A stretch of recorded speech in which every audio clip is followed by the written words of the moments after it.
श्रीरामचंद्रा करुणा समुद्रा ध्यातो तुझी राजसयोग मुद्रा नेत्री नये रे तुझवीण निद्रा कै भेटसी बा मजला सुभद्रा शुका सारिखे पूर्ण वैराग्य जाचे वशिष्ठा परिज्ञान योगेश्वराचे कवी वाल्मिका सारिखा मान्य ऐसा नमस्कार माझा सद्गुरु श्रीरामदासा जय जय रघुवीर समर्थ जय जय रघुवीर समर्थ जय जय रघुवीर समर्थ।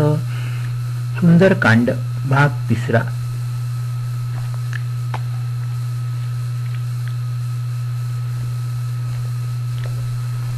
हनुमंताने अशोक वाटिका उजाड करून टाकली आहे। त्याने सगळी फळे खाऊन झाडे उपटून टाकली आहेत आणि बागेच्या रक्षकांना चेचून खाली पाडले आहे। हे ऐकून रावणाने पुष्कळ योद्धे पाठविले। त्यांना पाहून हनुमंताने गर्जना केली। या सर्व राक्षसांचा हनुमंताने संहार केला। ही बातमी रावणास कळताच त्याने मोठी सेना आपला पुत्र अक्षय कुमाराबरोबर पाठविली। तो येत असल्याचे पाहून हनुमंताने एक मोठा वृक्ष उपटून त्यांच्यावर टाकला। त्याने अक्षय कुमार गतप्राण झाला। त्याच्याबरोबर आलेल्या सर्व योद्ध्यांना हनुमंताने मोठ्या चातुर्याने मारून टाकले। अक्षय कुमाराचा वध झाल्याचे ऐकून रावण अत्यंत क्रोधित झाला। त्याने आपला ज्येष्ठ पुत्र मेघनाद यास पाठविले आणि त्याला म्हणाला, पुत्रा, त्या वानराला ठार न मारता बांधून आण। तो वानर कुठला आहे तो तरी पाहूया। इंद्राला जिंकलेल्या मेघनाथाने एक मोठी सेना घेऊन हनुमंतावर स्वारी केली। हनुमंताने पाहिले की एक मोठा योद्धा आपल्यावर चाल करून येत आहे। त्यावेळी त्याने एक मोठा वृक्ष उपटून मेघनाथावर फेकला। त्या विशाल वृक्षाने मेघनाथाचा रथ मोडून टाकला।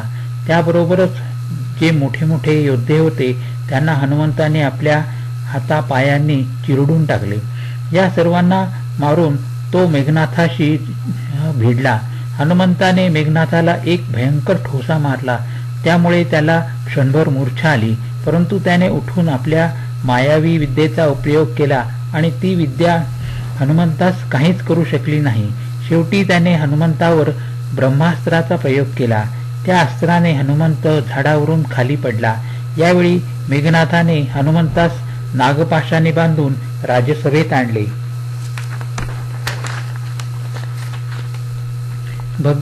भगवान शंकर पार्वतीला ही घटना सांगताना म्हणाले, हे पार्वती, हे भवानी, ज्यांचे नाव जपल्यामुळे ज्ञानी मनुष्य जन्ममरणाचे बंधन तोडून टाकतो त्यांचा दूत बंधनात सापडेल काय?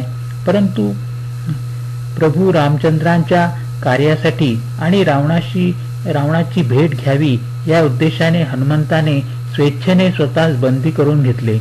हनुमंताने रावणाची सभा पाहिली।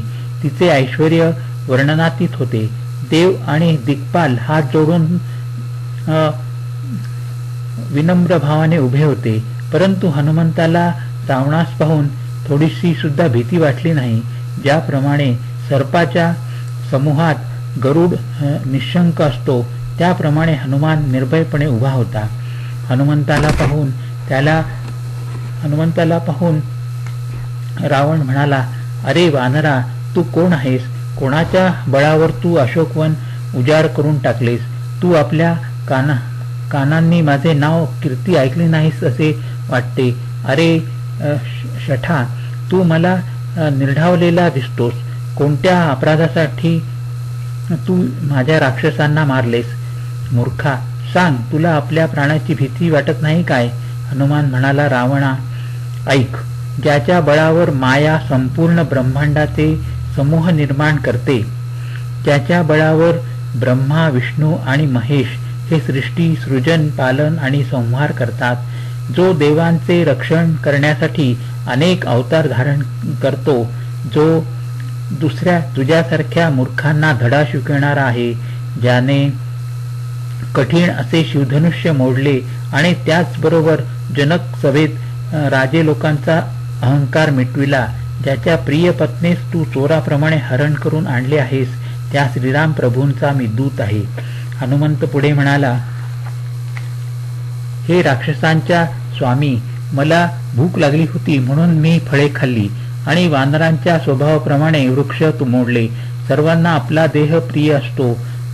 कुमार्गावर चालणारे दुष्ट राक्षस ज्यावेळी मला मारायला आले त्यावेळी मी स्वरक्षणासाठी त्यांना मारले.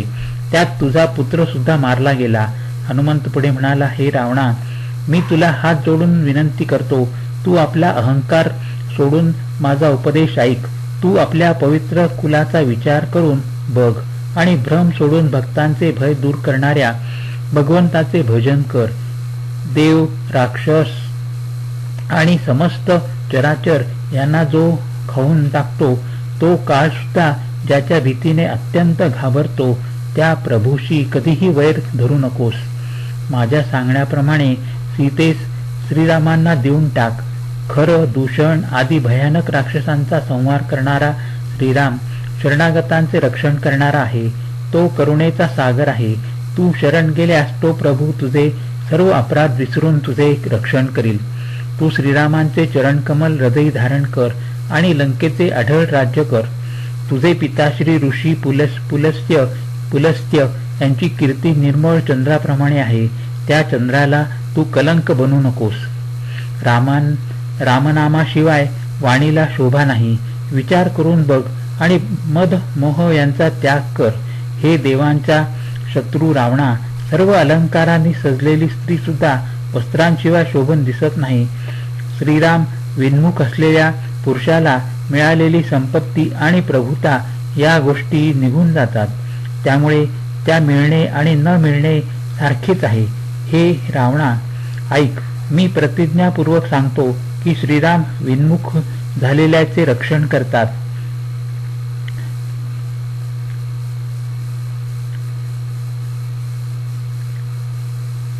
शंकर, विष्णू व ब्रह्मदेव हे सुद्धा श्रीरामांशी द्रोह करणाऱ्या तुला वाचवू शकणार नाहीत. मोह हाच ज्याच्या मुळाशी आहे असा अत्यंत दुःखदायक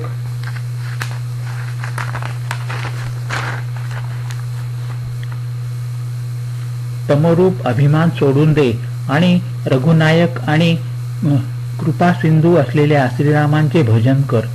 हनुमंताने केलेल्या या भक्ती, वैराग्य आणि नीतीपूर्ण उपदेशास ऐकल्यावर रावण कुत्सितपणे हसून म्हणाला, आम्हाला हा वानर मोठा ज्ञानी गुरु भेटला आहे. तो दुष्ट रावण पुढे म्हणाला, अरे वानरा, तुझा मृत्यू जवळ आला आहे म्हणून तू मला उपदेश करू लागला आहेस. त्यावेळी हनुमंत म्हणाला, याच्या उलट होईल. तुझ्या बुद्धीला भ्रम झाला आहे हे मला प्रत्यक्ष कळले आहे. हनुमंताचे बोलणे ऐकून रावण संतापला आणि आपल्या राक्षसांना म्हणाला, अरे या मूर्खाचे प्राण तत्काळ घ्या. हे ऐकताच राक्षस हनुमंतास मारण्यासाठी धावून आले. तितक्यात विभीषण आपल्या मंत्र्यांसह सभेत आला. त्याने रावणापुढे नतमस्तक होऊन तो म्हणाला, महाराज, दूताला ठार मारणे हे राजनीतीच्या विरोधी आहे. याला दुसरी काही शिक्षा द्या. यावर सर्वजण म्हणाले, हा सल्ला उत्तम आहे. ते ऐकून रावण हसून म्हणाला, ठीक आहे, या वानराचे अवयव तोडून त्याला परत पाठवून द्या. रावण पुढे म्हणाला, वानरांना आपल्या शेपटीवर फार ममता असते. तेलामध्ये कापड बुडवून याच्या शेपटीला गुंडाळा आणि आग लावून टाका. हा मूर्ख वानर शेपटी विना तिथे जाईल आणि आपल्या स्वामीस घेऊन येईल. याने ज्याची मोठी प्रशंसा केली आहे त्याचे सामर्थ्य मला पाहू दे. रावणाची आज्ञा ऐकून राक्षस शेपटीस आग लावण्याची तयारी करू लागले. शेपटीला इतके कपडे गुंडाळले आणि त्यावर इतके तेल तूप ओतले की लंकानगरीतील कपडे, तेल, तूप उरले नाही. हनुमंतास नगरीतून फिरविले. नंतर त्याच्या शेपटीस आग लावली. आग पेटलेली पाहून हनुमंताने तत्काळ लहान रूप धारण केले आणि बंधनातून आपली मुक्तता करून घेतली. नंतर तो लंकेच्या सुवर्ण गच्चीवर चढला. याच वेळी भगवंताच्या प्रेरणेने 49 प्रकारचे वारे वाहू लागले. हनुमान घराघरावरून उड्या मारीत धावू लागला. त्यामुळे प्रत्येक घरास आग लागून थोड्याच वेळात संपूर्ण लंकानगरी आगीने जळू लागली. लोक व्याकुळ होऊन रडत ओरडत घराबाहेर पडले. ते म्हणत होते, आम्ही पूर्वी सांगितले होते, हा वानर नसून वानरांचे रूपात कोणी देव आला आहे. या भीषण आगीमध्ये विभीषणाचे घर आणि अशोक वाटिका मात्र सुरक्षित होते. नंतर हनुमंताने समुद्रात उडी मारून आपली शेपटीचा अग्नी विझविला. पुन्हा एकदा लहान रूप धारण केले आणि तो अशोक वनात जाऊन हात जोडून सीतेसमोर उभा राहिला.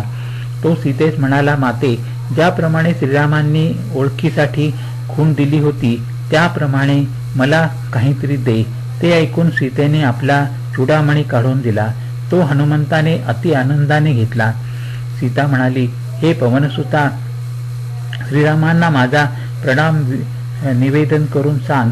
हे प्रभू, तुम्ही सर्व प्रकारे पूर्ण काम आहात, परंतु दिनावर दया करणे हे तुमचे ब्रीद आहे. तेव्हा आता आपले ब्रीद ओळखून हे नाथा माझ्यावरचे हे मोठे संकट दूर करा. सीता पुढे म्हणाली, अरे पुत्रा, तू श्रीरामांना इंद्रपुत्र जयंताची घटना सांग. जर एक महिन्यात ते मला नेण्यासाठी आले नाहीत तर मी जीवित असणार नाही. सीता पुढे म्हणाली, पुत्रा, मी आपले प्राण कसे राखू ते सांग. तू आता जातो असे म्हणतो आहेस. तुला पाहून मन शांत झाले होते. आता पुन्हा तोच दुःखपूर्ण दिवस आणि तीच रात्र. हनुमंताने सीतेला समजावले आणि अनेक प्रकारे धीर दिला. नंतर तिच्या चरणांवर मस्तक ठेवून त्याने तिचा निरोप घेतला आणि श्रीरामांकडे प्रयाण केले. जाताना मोठी गर्जना केली आणि उड्डाण केले. अतिशय आनंदाने तो पैलतीरावर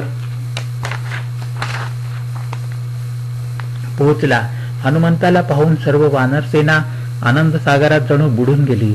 हनुमंताचे तेजस्वी अति प्रसन्न चेहरा पाहून त्यांना समजून चुकले की याने श्रीरामांच्या कार्यात यश मिळविले आहे.